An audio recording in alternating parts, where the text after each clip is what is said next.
Operasi Boyan berjalan dengan lancar. Keadaan wanita parubaya itu juga sudah stabil dan dipindahkan di ruang rawatnya sendiri. Mengenai kamar rawat, wanita itu sempat protes ketika Taeyong memilih kamar rawat tingkat 1 sebagai tempat ia beristirahat. Ibu Yan bilang ia bisa beristirahat di kamar rawat tingkat 3 dengan nyaman meskipun di sana banyak pasien lainnya.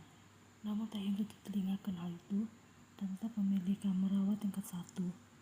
Bukan hanya demi kenyamanan wanita parubaya itu, melainkan juga Yen yang akan sibuk merawat sang ibu pasca operasi.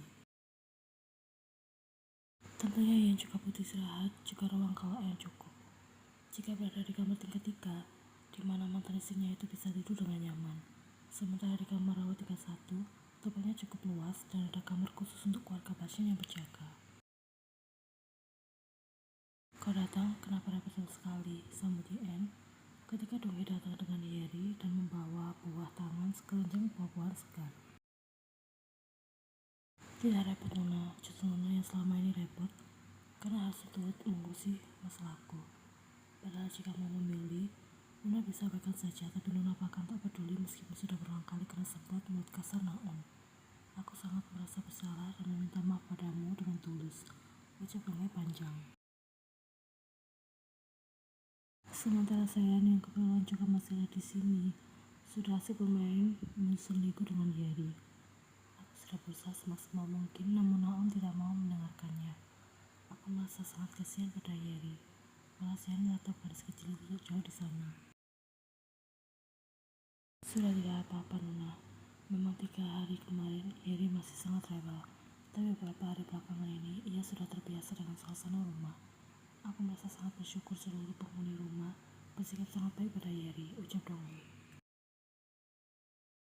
Rencananya aku akan memindahkan sekolah Yeri di tempat yang sama dengan Yuma. Kalau aku bilang, ia bisa menjaga Yeri bersama dengan Yuma di sana. Yan menganggap ucapan Donghae. Aku percaya kau mengambil semua keputusan ini dengan banyak pertimbangan sebelumnya. Jadi lakukan saja Donghae. Meskipun begitu, aku masih ingin bertemu dengan Naon. Aku ingin menanyakan alasannya membuang Yeri begitu saja, komentar Donghae. Setelah hari itu, Donghae masih tak menyerah untuk menemui Naon, namun reaksinya sama seperti yang Yan dapatkan.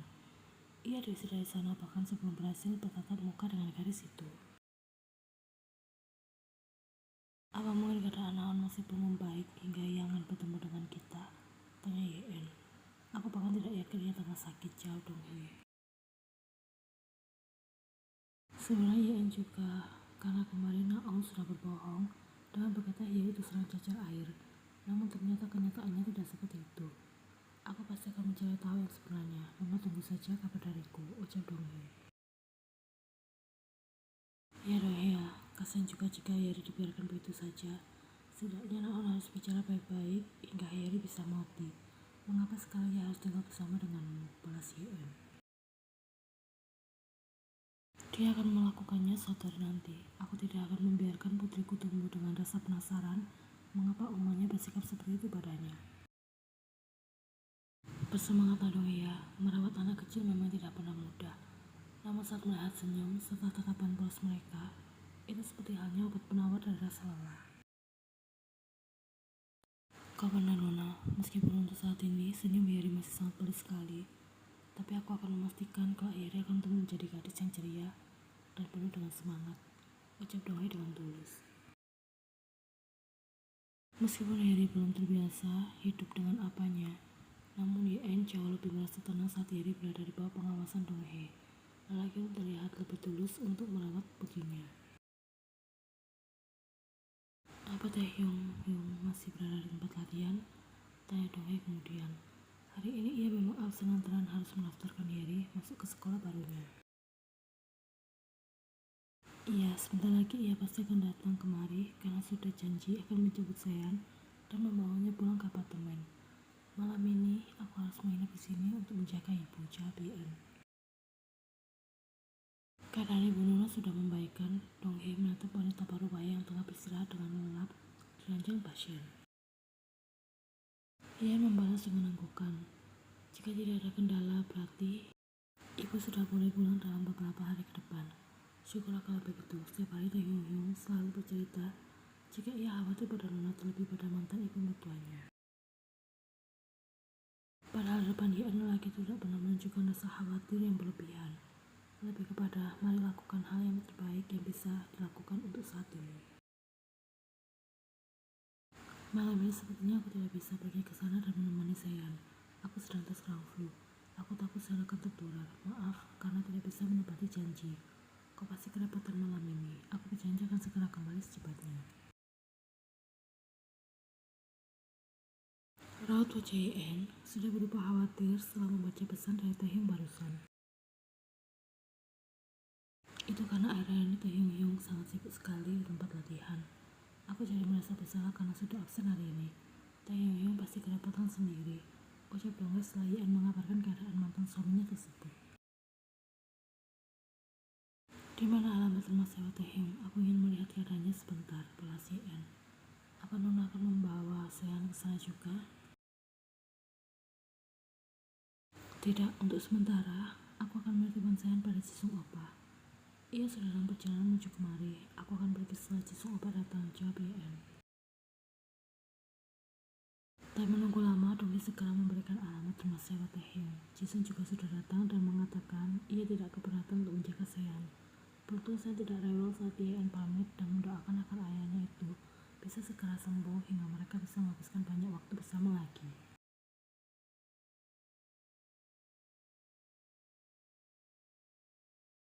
Hien sudah berulang kali memencet bel pintu apartemen sewa tempat Tae Hyung tinggal, namun tak mendapatkan jawaban. Ia juga sudah mencoba untuk menelpon mantan suaminya itu, tapi hasilnya juga sama saja.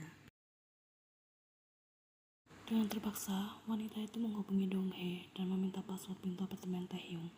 Karena Donghae sendiri juga merasa aneh ketika Hien berkata kemungkinan Tae Hyung tidak ada di apartemennya, juga meninggalkan ponselnya. Hien hanya ingin memastikan saja sebelum ia pergi dari sana, seandainya Tae Hyung benar-benar tidak ada di dalam sana. Sebuah rintihan samar terdengar dari balik sebuah pintu kamar yang tertutup. Hien segera datang ke sana dan menemukan mantan suaminya itu tengah berkelum di bawah permukaan selimut tebal dengan tubuh yang menggigil. Tae Hyung, kau tidak apa-apa, seru Hien yang kemudian menyadari jika suhu badan lelaki itu terlalu tinggi. Hien, gumam Tae Hyung antara percaya dan tidak saat melihat Hien ada di sini. Lelaki itu bahkan menganggap dirinya tengah berhalusinasi sekarang. Apa aku bermimpi atau aku sudah hampir mati? Itu sebabnya Tuhan yang baik hati mengirimkan aku malaikat maut yang terlihat sepertimu agar aku tak terlalu merasa ketakutan. Ujar lelaki itu dengan sorot mata tak fokus. Itu biasa terjadi saat otak lelaki itu kepanasan akibat demam dan membuatnya semacam berada di dunia nyata dan tak nyata. Enak saja kau menyebutku malaikat maut, balas Hien dengan dejakan. Bukan karena merasa kesal, wanita itu justru khawatir dengan keadaan mantan suaminya itu. Andai saja dia tak berinisiatif datang kemari, bagaimana dengan nasib Tae Hyung? Lagi pula siapa yang mengizinkanmu mati sekarang? Kau masih punya tanggung jawab pada Sean. Kau juga punya hutang padaku untuk meraih restu ibu agar kita bisa kembali bersatu. Lanjut Hien sembari memeriksa termometer yang baru saja ia kenakan pada Tae Hyung. Hampir 40 derajat Celcius sehingga membuat Hien segera membangunkan lelaki yang sudah hampir sejatuh tertidur lagi itu. Kau sudah makan dan minum obat? Belum, jawab Tae Hyung singkat, sudah hampir tertidur kembali. Hien segera meraih ponselnya dan memesan bubur serta obat pereda demam. Terlalu ribet untuk membuatnya sendiri, serta mencari kotak penyimpanan obat di apartemen sewa ini, karena Hien masih merasa terlalu asing. Bertanya pada Tae Hyung di saat seperti ini juga kurang efektif, karena demam tinggi membuat otak lelaki itu tak bisa berpikir dengan normal. Hien juga sudah menghubungi Jisung dan memberitahukan keadaan Tae Hyung. Kakak laki-lakinya itu bisa mengerti dan berkata pada Hien untuk tidak terlalu khawatir mengenai Sean. Sean juga bilang ia akan mendoakan kesembuhan sang ayah dan akan pergi menjenguknya saat keadaan Tae Hyung sudah membaik. Beberapa saat kemudian pesanan Hien sudah datang saat ia sibuk membereskan kamar Tae Hyung yang tampak berantakan. Meskipun bisa melakukannya, tapi bersih-bersih rumah adalah kelemahan Tae Hyung sejak dulu. Jadi tak heran keadaan apartemen sewa ini agak berantakan. Tae Hyung juga pasti tak memiliki waktu luang untuk sekedar membersihkannya. Kepalaku sakit sekali, gelut Taehyung saat Yeon membantunya untuk makan bubur, karena ia bahkan tak tertarik untuk menyentuhnya. Itu sebabnya segera habiskan buburmu agar kau bisa minum obat, tita Yeon. Taehyung yang tengah sakit hampir 11-12 dengan sen kelakuannya. Jadi kau bukan malaikat maut yang mirip dengan Go Yeon, tanya Taehyung setelah ia menelan obatnya. Mengapa kau masih menganggap aku malaikat maut sementara hanya aku satu-satunya orang yang selalu merawatmu ketika sedang jatuh sakit, balas Yeon. Karena dulu kita masih ada hubungan, jadi wajar jika kau merawatku. Tapi sekarang sudah tidak. Lagi pula bagaimana bisa kau masuk ke sini? Kau bahkan tak tahu alamat apartemen sewaku, jelas Taehyung. Akan aku jelaskan besok saja saat kepalamu sudah terasa dingin. Karena percuma lelaki itu sekarang masih dalam keadaan yang tak akan bisa mengingat seluruh pembicaraan yang tengah mereka ucapkan saat ini. Istirahatlah, keadaanmu akan kembali membaik esok hari, tita Yeon sembari membenahi selimut yang Taehyung kenakan. Jangan pergi, tita Taehyung meraih tangan Yeon saat wanita itu hendak beranjak dari sisinya. Aku tidak kemana-mana, hanya ingin melihat keadaan sekitar apartemenmu dan membersihkannya, balas Yeon. Itu hal yang bisa kau kerjakan lain waktu. Jangan terlalu lelah dan istirahat saja bersamaku di sini. Gumam Taehyung dengan suara hampir tak terdengar. Yang kemudian kedua mata lelaki itu kembali terpejam karena rasa kantuk. Efek obatnya mungkin sudah bekerja hingga Yeon dengan hati-hati pergi meninggalkan kamar lelaki itu untuk memeriksa bagian laundry yang terdapat tumpukan pakaian kotor Taehyung yang segera ia masukkan ke dalam mesin cuci. Juga ruang tengah yang tampak berantakan sekali dengan bungkusan snack ringan ataupun wadah bekas makanan yang ia pesan dari luar, juga botol air mineral dan minuman kaleng. Ia tidak tahu mengapa Taehyung sejauh ini, tapi satu hal yang pasti, lelaki itu tak dapat hidup tanpa seorang wanita di sisinya.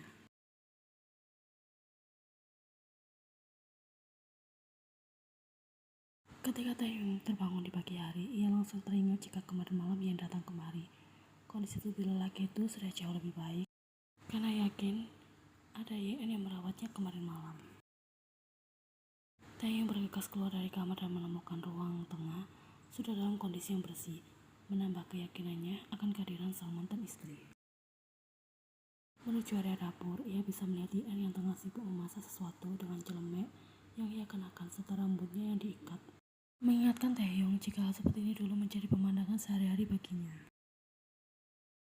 Dulu Taehyung bahkan menganggap ini bukan apa-apa, tapi sekarang ia bisa melihat betapa cantiknya Yeon saat sedang memasak, meskipun wanita itu tengah berdiri membelakanginya. Tanpa pikir panjang, Taehyung segera berlari ke arah Yeon dan memeluk pinggang wanita itu dari belakang. Taehyung, seru Yeon terkejut, namun tak bisa menyelesaikan kalimatnya karena kini kepala Taehyung sudah beristirahat dengan nyaman di pundaknya. Hela nafas hangat, lelaki itu juga terasa menerpa leher jenjang Yeon hingga membuatnya tak bisa berkutik. Kau datang kemari, gumam lelaki itu masih dengan posisi yang sama. Iya, balas Yeon tak kalah lirih. Jadi benar kau yang sudah merawatku kemarin malam? Kau mengingatnya? Wanita itu balas bertanya. Antara ingat dan tidak ingat, jawab Taehyung persis seperti dugaan Yeon. Kepalamu sudah tidak sakit lagi, sudah tidak terlalu. Terima kasih Yena, aku pikir kemarin malam aku sudah hampir mati. Tubuhku masih saja terasa dingin, meskipun aku sudah menggunakan selimut tebal. Itu karena demamnya terlalu tinggi. Lain kali jangan terlalu memforsir dirimu dan makanlah dengan benar, peringat Yeon. Taehyung melepaskan pelukan mereka kemudian memutar tubuh wanita itu untuk saling berhadapan. Aku mengerti, balasnya dengan senyum. Dari mana kau tahu alamat apartemen ini? Aku bahkan tidak pernah memberitahumu, tanya Taehyung penasaran. Dari Donghae, dia juga yang memberikan password pintu apartemenmu. Taehyung tahu Donghae berani memberitahu alamat serta password pintu apartemen Taehyung karena itu adalah Yeon yang memintanya. Karena Taehyung yakin Donghae adalah sosok yang bisa membaca situasi serta mengambil tindakan yang sekiranya benar untuk ia lakukan. Ngomong-ngomong, apa kau ingin hidup berdampingan dengan sampah? Kenapa banyak sekali sampah di sini? Tanya Yeon agak kesal. Pantas saja Taehyung jatuh sakit. Di samping pola makannya yang tidak teratur, tempat tinggalnya juga kotor hingga sangat memungkinkan mengundangku mendatang. Aku hanya belum sempat membersihkannya. Lagi pula sampah yang kau lihat itu bekas kemarin pagi, sangkal Taehyung. Tapi kau bisa membuangnya di tempat sampah. Tidak akan membutuhkan waktu lama untuk melakukan hal itu. Kemarin aku sedang terburu-buru karena sudah sangat lambat. Kau hanya datang di saat yang tidak tepat karena aku belum sempat membersihkan apartemen ini. Lalu baju kotor juga begitu. Ian sudah mulai mengoceh lagi. Kapan terakhir kali kau mencucinya sampai menumpuk seperti itu? Aku biasa melakukannya seminggu sekali. Ian tidak bisa percaya dengan jawaban Taehyung meskipun lelaki itu sudah kembali menyangkal dengan mengatakan jika ia hanya hidup sendirian dan pakaian kotornya tidak cepat terkumpul banyak hingga mencuci 1 minggu sekali adalah hal yang ideal. Tapi aku harus akui jika dapurmu sangat bersih. Saking bersihnya, sampai kulkas di sini tidak ada isinya sama sekali. Aku hanya menemukan tumpukan mie instan di laci atas, sendiri Yen. Tapi sekarang wanita itu sudah memasak banyak, beberapa macam lauk, tampak sedang ia olah agar bisa Taehyung simpan sebagai stok. Kapan kau pergi belanja? Tanya Taehyung mengalihkan obrolan mereka. Meskipun ia mencintai mantan istrinya itu, tapi Taehyung tidak ingin mendengar ocehan yang terlalu lama. Mungkin akan jauh lebih baik jika obrolan ini berganti topik untuk membahas masa depan mereka setelah ini. Itu kan jauh lebih indah dan menyenangkan daripada harus mengomel mengenai pakaian kotor serta mie instan. Karena begitu pulang dari bekerja, Taehyung tidak terlalu merasa lapar. Tapi begitu selesai mandi perutnya segera protes minta diisi.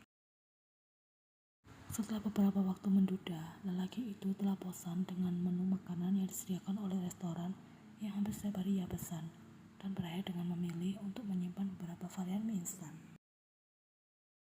Aku tidak pergi belanja, melainkan memesannya, dan mereka yang mengirimkan semuanya kemari, balas Ian sembari mengecek sayur bayam yang tengah ia rebus. Tidak banyak tersedia alat memasak di sini, jadi Ian harus rela menghabiskan waktu lebih banyak karena fasilitas yang terbatas. Pada sesuatu yang ingin kau makan, aku bisa memasaknya untukmu dan kau tinggal menyimpannya di kulkas. Makan itu saja saat kau merasa lapar. Jangan terlalu banyak makan mie instan. Aku dari tumisan daging buatanmu, juga ayam goreng pedas yang jadi andalanmu saat kita masih hidup bersama dulu. Kalau begitu aku akan pesan ayam sekangnya terlebih dahulu, sementara tumisan dagingnya sudah aku buat sejak tadi. Wanita itu membuka tutup teflon yang terdapat tumisan daging di sana. Kelihatannya sangat enak, tanggap Taehyung. Kau mau sarapan sekarang? Aku sudah memasak nasi sekalian. Baru kali ini fungsi dari rice cooker dimanfaatkan setelah Yen datang kemari. Karena Taehyung bahkan tak mau repot-repot masak nasi dan memilih untuk makan nasi instan saja. Mari sarapan bersama, balas Taehyung. Sudah bergerak untuk mengeluarkan alat makan dari dalam laci dapur. Kau duluan saja, aku masih harus menyelesaikan ini, tolak Yen. Menyelesaikan itu nanti saja. Aku janji akan membantumu menyelesaikannya. Taehyung menggandeng tangan Yen untuk mengikutinya duduk di kursi meja makan. Mungkin karena kemarin sempat kehilangan nafsu makan, hari ini Taehyung makan dengan lahap sekali, apalagi itu adalah masakan Yen yang sudah lama ia rindukan. Berbeda dengan saat makan bersama di apartemen mereka bersama dengan mantan ibu mertuanya setelah Sean, masakan yang di sana tidak seenak ini karena memang harus menjaga kondisi tubuh ibu mertuanya itu. Aku sudah menyiapkan beberapa lauk pendamping dan menyimpannya di kulkas. Memang tidak banyak dan sebagian juga aku membelinya dari luar. Lain waktu jika sudah tak sibuk dan keadaan ibu juga sudah membaik, akan aku buatkan lauk pendamping lebih banyak dan bervariasi. Untuk sementara, makan apa saja asalkan jangan sembarangan dan mie instan kalau kau tidak mau jatuh sakit lagi. Taehyung mengangguk dengan mulut yang penuh dengan suapan nasi dan tumisan daging. Setelah ini, aku harus kembali ke rumah sakit ke Mami Yen. Kenapa buru-buru sekali? Bukankah ada Ji Sung Hyun di sana? Balas Taehyung, tak rela ditinggal secepat ini. Dia bilang sudah mengambil cuti selama seminggu untuk menjaga ibu di rumah sakit. Dari mana kau tahu? Karena berita ini bahkan belum pernah Yen dengar sebelumnya. Ji Sung Hyun sendiri yang mengatakan padaku saat kami saling bertukar pesan kemarin siang. Sepertinya dia lupa mengatakannya padamu, balas Taehyung. Bagaimana dengan Sean? Aku meninggalkannya sejak kemarin malam. Apa dia rewel? Tanya Taehyung. Yen sudah menggilang di sana. Ji Sung Apa bilang Sean sangat menjaga ibu. Dia juga bilang agar aku bisa merawatmu dengan baik, agar kau bisa segera sembuh. Kau lihat, anak kita saja setuju ibunya berlama-lama dengan ayahnya. Jangan-jangan memang kau saja yang tidak ikhlas untuk menjagaku di sini, makanya ingin cepat pergi dari sini, padahal aku masih sangat sakit. Ian memberikan tatapan tak percaya. Demammu sudah turun bagi buta tadi. Aku mengejaknya hampir setiap 2 jam sekali, tapi kau malah menuduhku tidak ikhlas. Kau sudah hampir sembuh Teh Hyuna, sudah tidak sakit lagi. Masih sakit Yena, jadi tolong bertahan sebentar lagi, balas Teh Hyung.